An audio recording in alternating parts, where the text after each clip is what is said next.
So ayan mga paps at good morning po sa inyong lahat. Ayan no at kunting update lang tayo.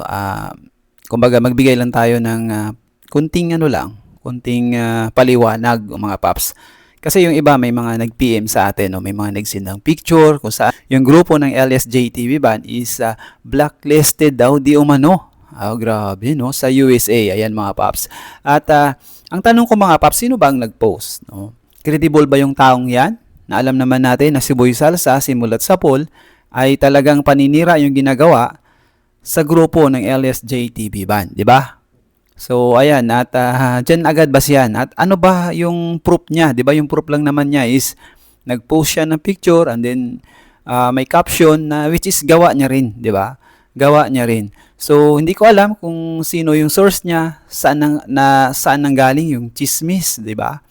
So, doon pa lang mga paps, basihan nyo is wala yan. No? Huwag kayong mataranta, huwag kayong malito. Kasi ako mga paps, nakita ko talaga na kumbaga is may schedule. May schedule sila para dyan. So, bakit blacklisted? At bakit binigyan ng schedule kung blacklisted lang naman? Di ba? So, yun agad Hindi agad balance yung mga nangyayari. At ayan, may post din. No? Tingnan nyo kay Paddock na page. Kita nyo naman, di ba? Sinabi niya rin doon na may schedule. So, ayun. So, hindi yan. Alam naman natin yan mga paps. Talagang gagawin nila at manira, no? Manira talaga.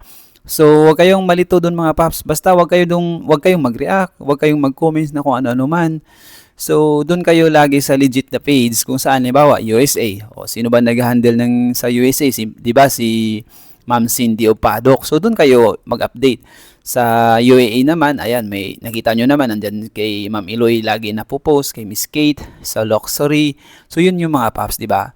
So, wag kayong malito mga paps doon, no? At for sure is gawa-gawa lang naman para mabigyan ng pansin. So, para ba sa, kumbaga is, dahil matagal, di ba? Matagal. Ayan naman, nagsisimula na naman. So, kapag pinapansin nyo yan, pinupuntahan nyo at nagko-comment kayo doon, so engagement, sinasuggest lang yan ni Lolo Mets, 'di ba? So iwasan natin, wag natin baliwalain natin. As much as possible, i-block nyo na lang mga paps, 'di ba? Kung ayaw nyo makita yung ganun.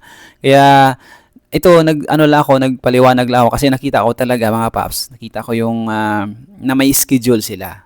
So ayun, yun yung hindi ko naman sasabihin kung hindi ko nakita, 'di ba? So ibig sabihin, walang katotohanan na blacklisted yung LSJ TV Band sa USA. At in case man mga paps, halimbawa no, kung totoo yung sinasabi niya, 'di ba? So anong big deal, 'di ba? Sa katunayan, maraming ngang busy ngayong LSJ TV Band, 'di ba? Alam naman natin na dalawang bansa na yung gustong yung i-rewind sila. Hindi gusto kundi na i-rewind na talaga. Sa UAE, 'di ba? Tapos Australia. O ayun. Canada pa. 'Di ba mga paps? So diyan mo agad makikita tapos yung local pa nila, grabe, no? Sobrang busy nila. So anong big deal diyan, 'di ba? Papansin lang, 'di ba? Papansin lang 'yan mga paps. So yun lang naman, no? Huwag niyo pansinin dahil KSP, 'di ba? Sasayaw na lang tayo, boy salsa.